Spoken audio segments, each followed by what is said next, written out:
How good are we at taking advice? And notice I was fair to everyone by using the word we, right? Including myself in that conversation. How right? How good am I at that? When I need to learn a lesson, or I need to hear some information, or I need to be encouraged in something, or I need to be corrected, or I need to find a better path, make better choices, and the things that might be encouraging me to do that, if I'm not receptive to advice and counsel, then I might find myself in difficult ways actually making decisions and getting better and improving in my relationship with the Father. This morning, I want to share this text with you here in 1 Chronicles chapter 28. And I say this morning, I'm actually going to do this morning and tonight, and I'll throw the camera back on tonight since we might have those who want to hear both parts of this that are not able to be out today. But there's too much for me to unpack here in this moment as David's dealing with the people and with his son, and he gives some pretty interesting advice, particularly to Solomon at the end of that reading. And rather than race through the 5 things that he encourages Solomon to appreciate, I'm going to share with them 2 this morning, and we'll finish the other 3 this evening in our study together, Lord willing. But I want you to notice that David's come to the people, right? And he says, listen, number 1, I'm not going to be here anymore. Right? He's prepping them for his departure and his ultimate death that is coming. And Solomon's going to be in charge. God has determined that my son, I've got many of them, he said. There's lots of sons that I have. But God has decided it will be Solomon that will lead this people. And as long as he is steadfast to the Lord, then the people will prosper and great things will happen for you. And as long as you continue to obey the commandments and instructions of the Lord, you will prosper and benefit. And he encourages them to stay steadfast in that and to appreciate Solomon's leadership and the benefit it will come if they will listen and adhere to the instructions and commands of God. That's the advice that he gives very directly unto the people. But there's some very specific things that he says to Solomon that I would argue is still pretty good advice. Let's take a look at some of those, if you would, with me this morning. And we're going to look at the first 2. The first one in verse 9 is simply this: know thou the God of thy father. The first thing Solomon needs to do if he's going to benefit and be of strength to the people is he's got to know God. He's got to know Him very personally. He's got to know God's instructions. He's got to know what God demands of him. He has to understand what it is that God desires from him from start to finish. Solomon, you need to know the God, and I think it's important, by the way, to know the God of thy father. You need to know Jehovah God, the one that David's heart followed after. Solomon's going to have all kinds of options, by the way, and in fact, he runs himself into some troubles. He kind of forgets this instruction that David gives here. When he begins to marry lots of wives from various nations of people, Solomon quickly forgets that there is really just one God that ought to be honored. And he builds altars in high places for all the gods of his wives so that they have places to go and worship from close to home. So Solomon doesn't necessarily remember this advice in the strictest of senses, but it's still good advice and something that you and I should be paying attention to as well. Solomon, you need to know Jehovah God, the one your father followed after. Friends, we talk sometimes about the fact I can't give my children my faith. You can't give your children your faith. You can't give your grandchildren your faith. You can't by osmosis just kind of give your dedication and your heart and your desire to want to serve God and honor God. I get that part, right? Everybody's got to make their own choice, their own decision. Everybody's got to look at what God has instructed and given and make a decision about whether or not they want to honor God and serve God and seek the benefits that He brings. But that doesn't mean we can't talk about the God of our fathers, though. Sometimes it's important to remind ourselves of where we've been and where we've come from. There are a lot of people sitting in this building right this moment who are the direct result of some generation that came before you, that knew God, loved God, honored God, and served God, and led you there. You and I, many of us, are the recipients and the beneficiaries of earlier generations that recognized how important it was to honor and serve the Lord. And we are now here, not because they gave us their faith, but we learned about faith, and we learned about God, and we learned about what it was that we needed to honor and serve as it relates to Him through the generations that came before us. There's nothing wrong with that. There's nothing wrong with coming to an understanding of God through the generations that continue to share Him. Sometimes I even hear people talk about that in a negative sense, as if almost if you just kind of stumble across God, you'll have a better faith than if you learned it over a period of time through the generations. I don't buy that argument, by the way. And I don't buy that argument because God did exactly the opposite with His people. God continually throughout that Old Testament, you just go read it and you'll see Him. He'll say, remind the next generation, tell the next generation, tell the next generation, tell the next generation. Over and over and over again, He tells them to remember their God and to teach the next generation to do the very same thing. Friends, the first thing David wants Solomon to do is to know the God of thy father. Know the God of heaven. Know the God that has been reigning over them. Let me share with you a couple of other texts that similarly share that same thought process. Go over to Galatians chapter 4 and in verse 8. Galatians chapter 4 and in verse 8.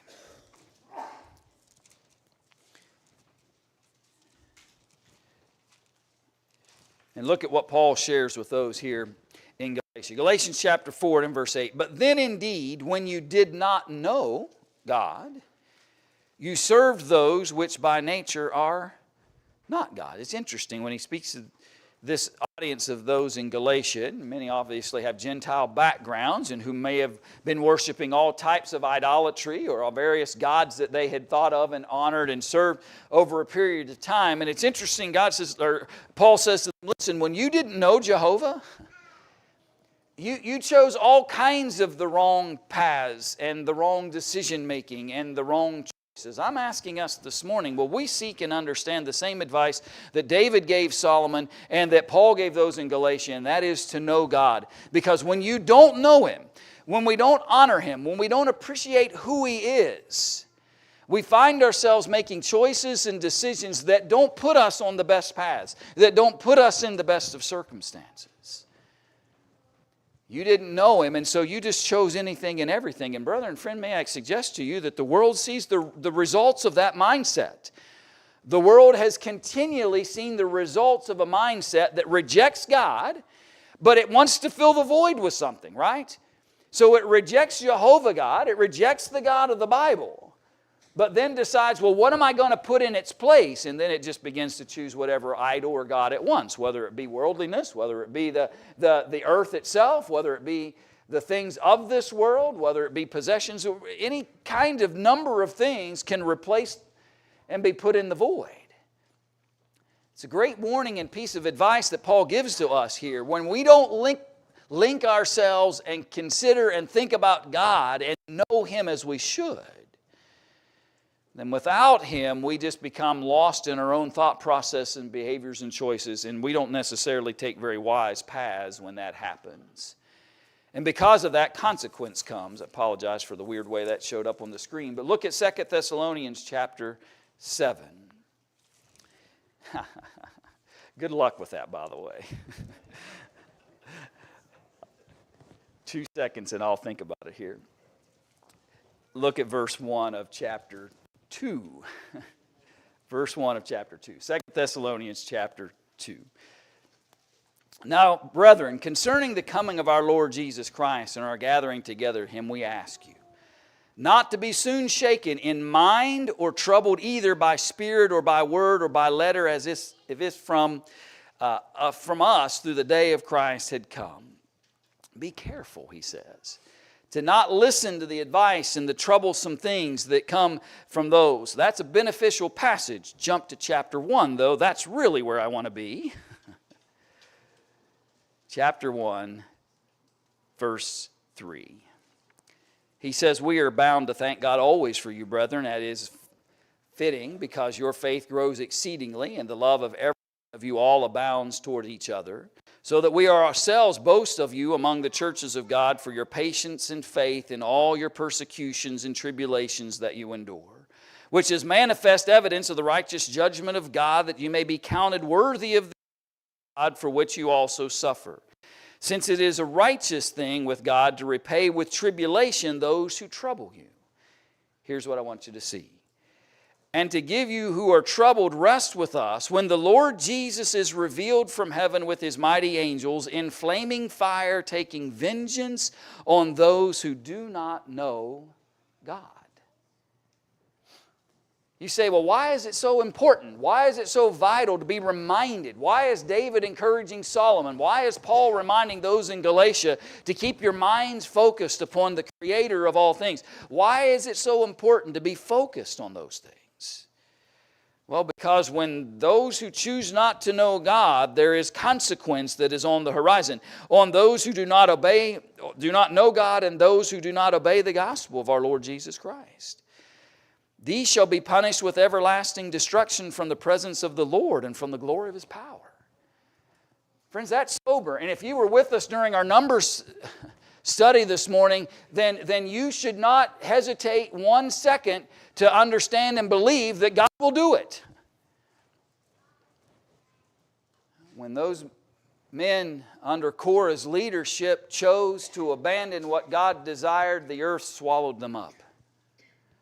When they thought they would put God to a test, fire comes out and devours and consumes 250 of them. When they blamed Moses for the deaths that had occurred rather than themselves and their own choosings and complaints and decision makings, a plague comes and 14,700 more of them are destroyed. Friends, I'm just simply trying to illustrate to us that don't think for a moment that the consequential actions of our lives won't matter. They have mattered throughout history. When Paul says to those here in Thessalonica that when those who do not know God, those who choose to ignore and reject His knowledge, His purpose, His will, there is a flaming fire like the which they saw in the days of Moses that is coming. When He comes in that day to be glorified in His saints and to be admired among all those who believe, because our testimony among you was believed. You don't have to choose the consequence. You can choose to know God and appreciate who He is and what He desires from us. But there is a consequence when we do not know Him as we should. Look at Psalm 19, verse 1.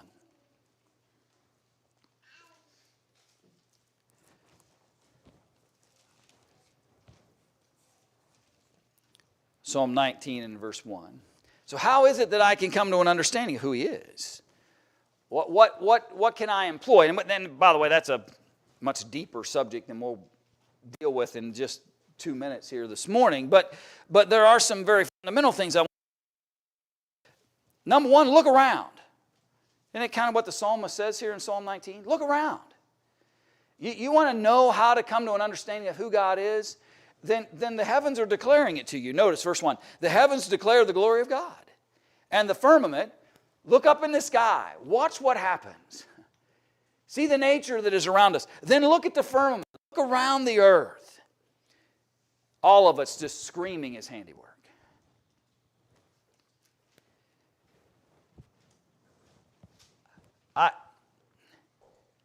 Anybody like science?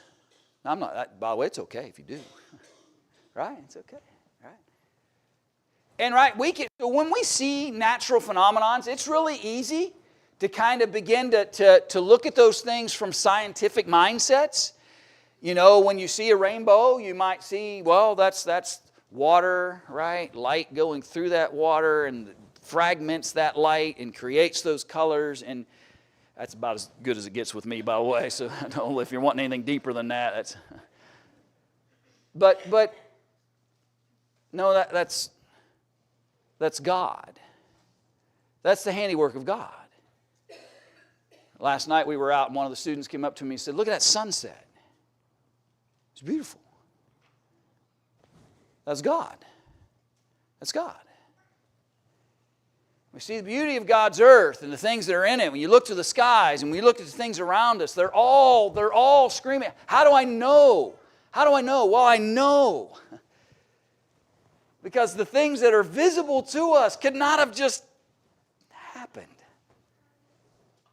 the improbability, the impossibility that the beauty and the order and the measure of how our world functions could have just out of nothing been formed. And I have said on many occasions that takes greater faith than I actually have. In some senses. Everything is screaming at us to know God and to know who He is and what He's about. You can just look around, but you can also look to His testimony. Look at Matthew chapter 11.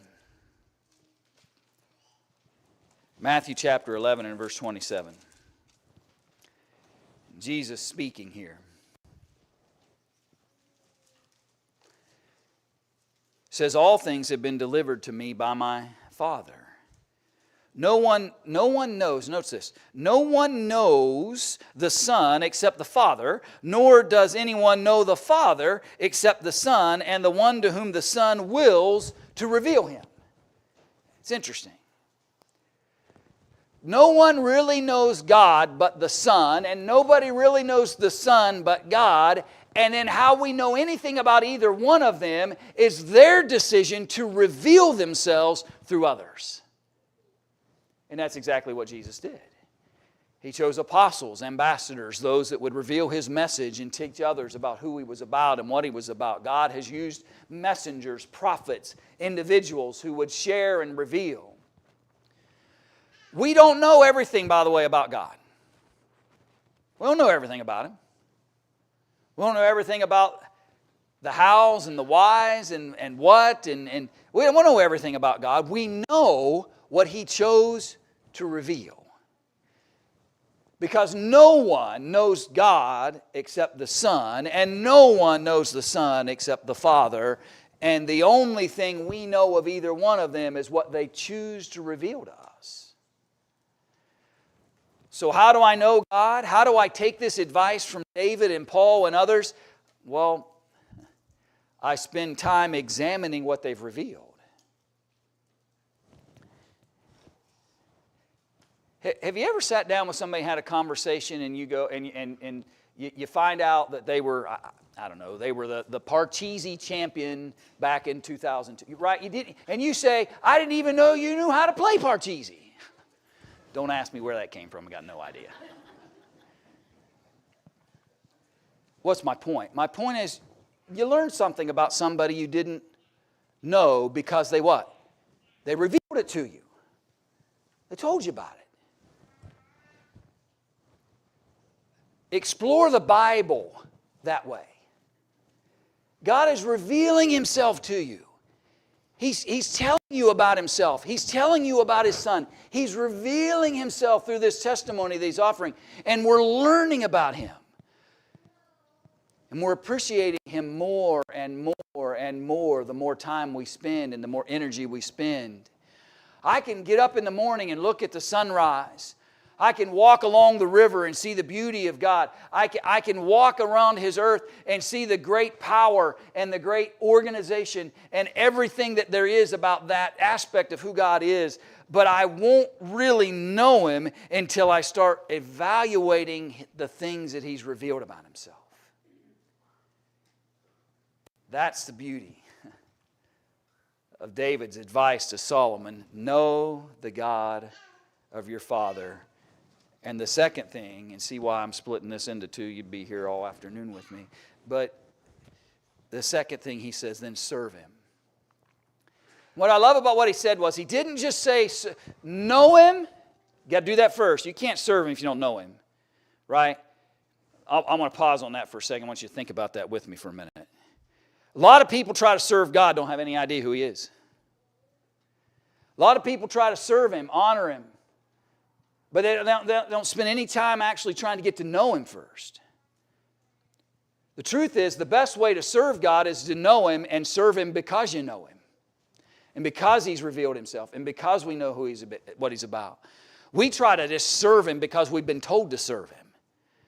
Service to God comes much better and much more fluently from us when we know Him first. Serve Him But he didn't just say serve him. He said serve him with a perfect heart and a willing mind. They ran into problems when they just tried to serve God. Let's just get this done. Let's just do this job. Let's just do this task. And their heart wasn't in it and their mind wasn't in it. But if you serve him with the whole, right? Ecclesiastes writer said it in simple terms, didn't he? You remember this text over here in Ecclesiastes chapter 12? When he talks about the whole of man or the whole duty of man, Ecclesiastes chapter 12, verse 13, when he says, let us hear the conclusion of the whole matter. Don't you like nice, simple, concise, summary kinds of things sometimes? When you don't have to wade through detail after detail after detail. And sometimes God gives detail. We've got to honor that. I'm not ignoring that fact, but notice the simplicity of this. Let us hear the conclusion of the whole matter. Fear God, keep his commandments. For this is man's all, or this is the whole duty of man, or this is the whole of man. Fear God and keep his commandments. May I suggest to you that you'll never keep his commandments, and I will never keep his commandments if we don't fear him first. If I don't respect him, love him, fear him first. If I don't evaluate how he's revealed himself, what I know about him, then if I don't have that first, I won't follow those commands. I love how Paul described it in Romans chapter 12. This is one of my favorite texts of all Scripture. It reminds me of how important it is for us to be shaping and molding ourselves in the pattern of God. Verse 1, chapter 12 of the book of Romans. I beseech you therefore, brethren, by the mercies of God, that you present your bodies a living sacrifice, wholly acceptable to God, which is your reasonable or acceptable or proper service. Do not be conformed to this world, but be transformed by the renewing of your mind. He said, serve God. How? Serve him with a honest heart and a willing mind. Solomon, don't just try to serve God out of sense of duty, because you'll not sustain that. Serve him with a perfect heart and a willing mind. Paul says, don't be conformed to the world, but be transformed. How? By the renewing of your mind. You've heard me say this a billion times, and I will continue to say it, Lord willing, as long as the Lord gives me breath. But you change action by the way you think. We change action by the way we think first. People who try to change action without changing the way they think about those things will only change them temporarily. You change action by the way you think. And I didn't make that up, by the way. I'm just emphasizing what Paul said. Be transformed by what? By the renewing of your mind, how you think. How do I avoid the conforming to the world and be transformed? How do I serve God, know him, honor him, serve him with all of my being? I do that with a perfect heart and a willing mind that transforms its thinking about sin and righteousness and decisions we need to be making, and then lets the action follow. That's the whole of man. And there's a reason for that. Go over into Acts chapter 17. I spent some time not long ago talking about Paul here on Mars Hill, right? And we talked about the various things that God shared. But I want you to just notice something again about it. When Paul saw this altar, the unknown God, he challenges that audience of people that had gathered there. Notice he says, this is who you ought to be honoring. The God who made the world, everything in it.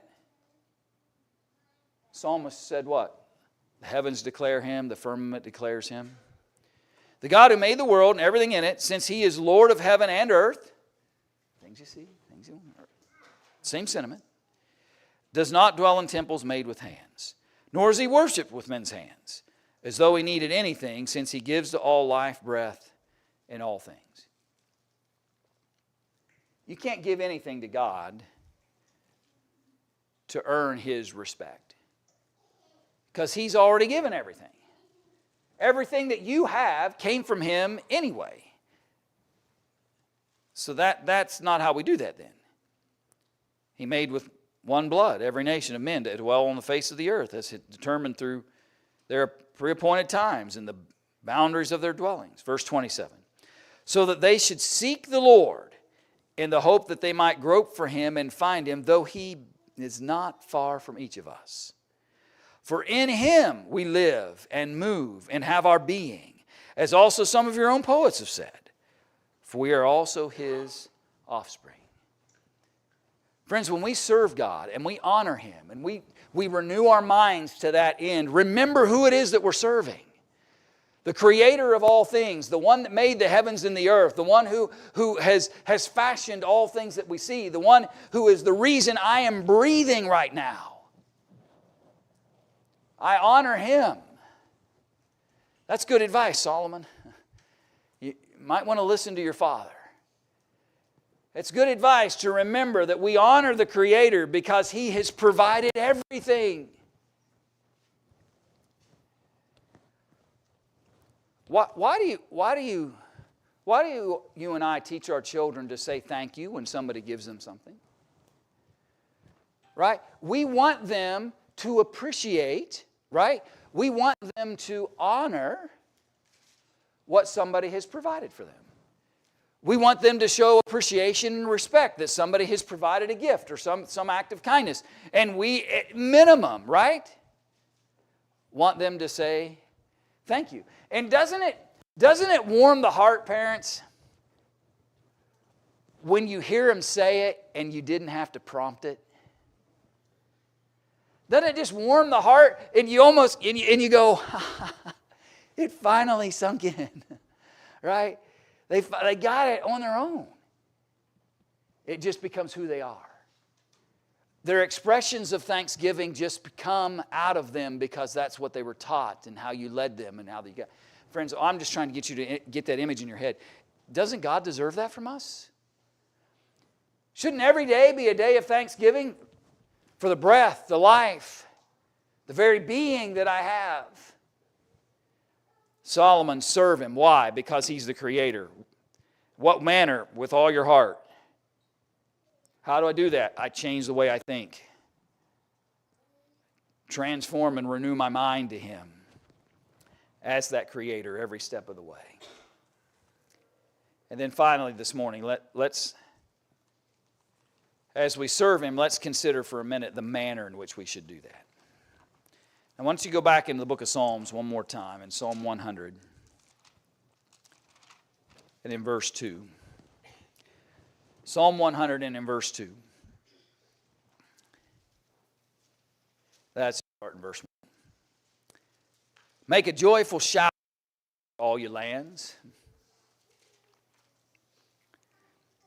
I'm cautious not to take Old Testament statements and extrapolate them into New Covenant responsibilities or reactions, but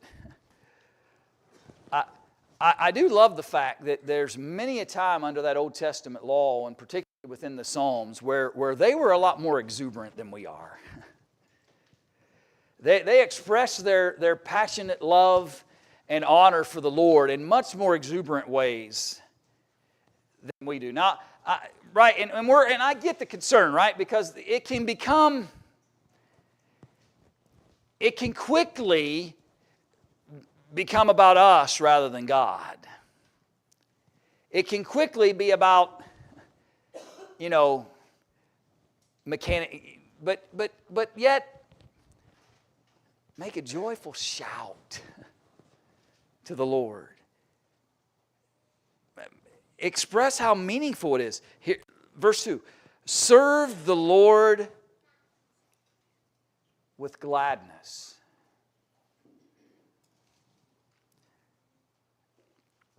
I see too many Christians serving the Lord with dread.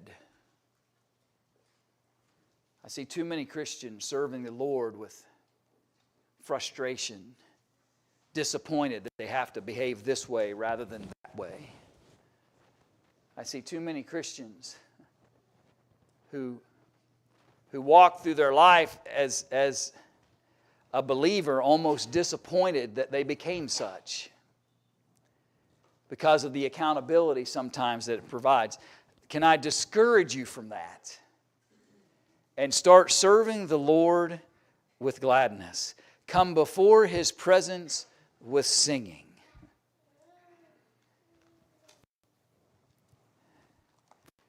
Now, there are some sad songs I suppose you could sing, but it's kind of hard to sing and be mad at the same time. Right? It's kind of hard to be overwhelmed with ill will and hard feelings and dread when there's a song in your heart that's going before the Lord. That's the mindset He's trying to derive to us. Serve the Lord with gladness. Acts chapter 20, verse 19. Serve the Lord with all humility, with many tears and trials which happened to me by the plotting of the Jews. There are a lot of things, Paul said, I've encountered that have been hard and difficult. And they've been humbling, he says. There have been many occasions where I've been humbled by the Lord in the circumstances that I found myself in. I couldn't remember which sermon I threw this last slide into.